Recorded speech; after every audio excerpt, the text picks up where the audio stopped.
Hello, everyone. This is Rick with the Cyber Pro podcast. Industry leaders share their insights because hackers never sleep. We're excited today. This is a special episode of the Cyber Pro podcast with none other than the Ryan Bowman, VP of Solutions Engineering at ThreatLocker. Ryan, thank you so much for being on the podcast. Absolutely. Thanks for having me. Glad to be here. Ryan, tell me a little bit about yourself and a little bit about ThreatLocker. Yeah, sure. So I have spent my entire career in the IT industry, many years in various capacities as an MSP, providing various day-to-day and so forth IT services for many small businesses in my community. And then 4.5 years ago or so, I joined ThreatLocker. And it, in a lot of ways, felt like a great progression. As many people want to know and understand, the MSP world has really transitioned from just general, help desk, fix all my computer problems, to really you're kind of pushed into security, whether you really want to do it or not. It's it's just part of the job. And so I kind of saw that coming on, was getting more and more involved in providing those security services. And then, of course, joined ThreatLocker, where that's our 100% focus is protecting businesses through cybersecurity. That's We will definitely go kicking and screaming on the cybersecurity front through this podcast and through some of your bonus content. But I noticed something that was really interesting, and I always like to highlight this because I've heard amazing things about ThreatLocker, both as an employer, but also as a company who provides to their customers. But this one's about being an employer, right? I noticed that you started as a solutions engineer and over time worked into a leader. And I love hearing the stories around companies that really promote that from within growth. How did that come to fruition? So I was fortunate enough to be the first solutions engineer that ThreatLocker brought on, taking over those responsibilities from the founders of the company. And I think I really took to it. I think it fit me well. Like I said, in my MSP background, I've done all of the things there is to do inside of an MSP. So I've been the sales guy. I've been the network admin guy. I've been the project manager guy. I've kind of done all of those things. And so the SC role for me, I think, really kind of pulled all of those different facets together and experiences that I had that I could draw from. And I really enjoyed it. And as we grew and added more SCs, they asked me if I could kind of mentor and train the new guys, get them up to speed, and then from there kind of took over some leadership responsibilities. And we've continued to grow very rapidly, and so to today, where I have a handful of managers and team leaders, but that report to me, who then manage a whole team of SCs underneath them. So we've really been able to promote from within, kind of grow our own leaders, if you will, those that obviously demonstrate those attributes and exceed in their own capacities, but able to utilize their talents to get other people to do well in the position as they've done. So I love to see that for the people. It's been a great opportunity for me as well. I love it. It's important, because our network really does listen for that personal touch, and anytime they can hear it from an employee standpoint, it automatically pivots over into the business standpoint. And so let's dig into that component of it, right? Let's talk about ThreatLocker. Let's talk about the Protect platform. You guys do so much with it, right? There's detect, there's allow listing, there's ring fencing. I mean, I could go on and on about what you guys do. It's a really cool solution, but I'd rather you do that. So talk to me about what ThreatLocker Protect is and some of the cool solutions that you're offering to the market. Yeah, I mean, Protect is, I'll still say, the foundational pillars of ThreatLocker, which is based around protecting you, obviously where the name comes from. It's about controlling the environment, putting policy in place that says this is how you normally use your computer on a daily basis. And we know what those things are, and we simply don't allow the computer to do something that is not normal to be done in the course of how that person does their job. Because, number one, users make mistakes. They click on things they shouldn't have, right? And all of a sudden, something is trying to happen within a piece of software that has never happened before.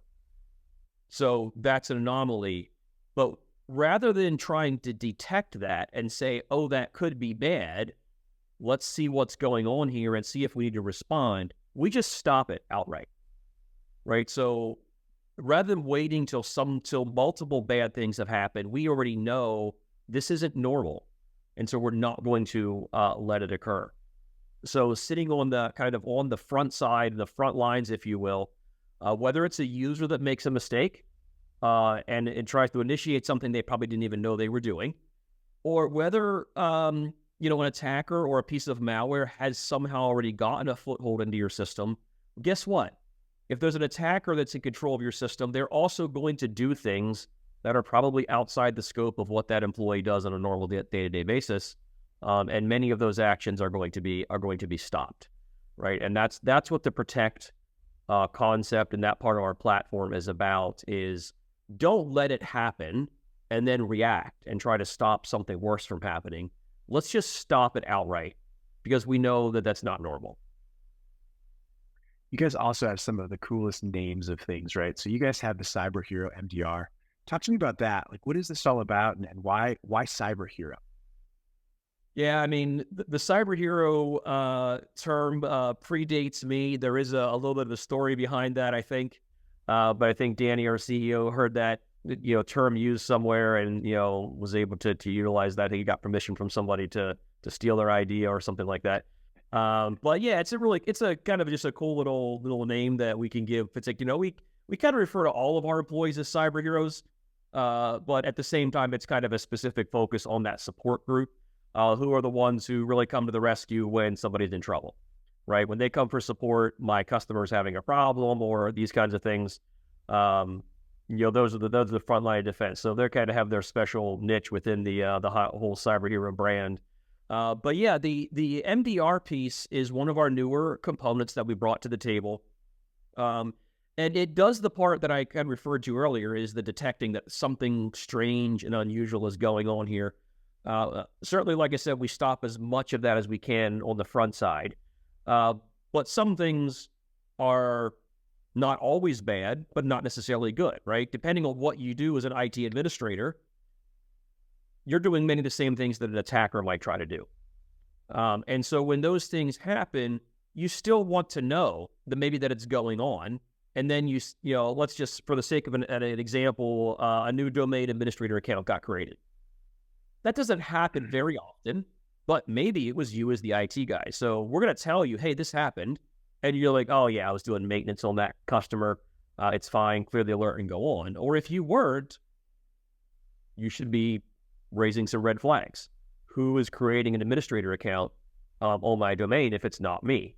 Or if it's not somebody in the IT team. So when those kinds of things occur, we give you visibility into that. So you can see. Now, one little thing like that in and of itself isn't always going to be cause for alarm. But what if 5 minutes later something else a little bit unusual happens? And what if 5 minutes later something else a little bit unusual happens? And then you start to build this story. Wait a minute. Do I have a rogue user? Do I have somebody's computer who is being controlled by somebody else? Perhaps. Is there a piece of software running on this computer that's doing these unusual, maybe nefarious things that it shouldn't be? And so we'll give you that visibility. And then behind that, many organizations, particularly on the smaller business side, they don't have the resources to have somebody be looking at a screen all day, waiting for those alerts to populate. Yeah, we can send them an email, we can make tickets, but you know how that goes. There's backlog. I didn't get to it. And soon it's 2 hours later and whatever's happening is long gone. So those people who don't want to be looking at that screen all day, we'll do that for you, right? We'll look at the screen. We'll assess the alerts. If we need your input, we contact you through various, methods and say, this is what I'm seeing. And many times it's, oh yeah, that was me. I forgot to put my computer into maintenance mode to do my things. Then we can do that for them. They go on their way. But of course, there are those times where they go, no, I have no idea why somebody would be doing that. Let's shut that machine down. Let's take that off the network. Let's isolate it. Let's make sure that whatever's going on there can't spread. Let's figure out what we have going on. And so that's on the back end we can offer those services to supplement organizations that simply don't maybe have the staffing to do it themselves. I love it. If you could give kind of a top use case for how you guys are approaching the cybersecurity world, what would that look like?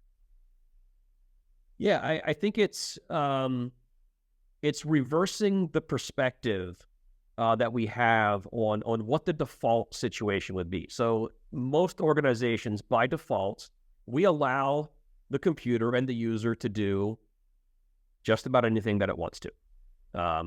Now, you can push that to the nth degree and then tell me I'm wrong, but I think you understand what I'm saying. You download a piece of software, you can maybe install it. Now, if you don't have admin privileges, that some applications that will stop you, some it won't, by the way. Most of the people that listen to this probably know that, but many people don't understand that there's plenty of pieces of software that can be installed without admin privileges. So those kinds of things, many organizations tend to allow to occur, and then they block the things that they find out that they don't want people to do, right? So allow by default, and then deny, specific things that they wish to prevent. And we're trying to really reverse that and say, if you need a new piece of software, somebody should approve that. Somebody should make sure that you're actually installing what you think that you are, number one. Number two, also maybe a second layer of, are you installing things that might be useful to you at work, or are you installing your favorite coupon clipper to do your shopping while at work? So there's that piece too.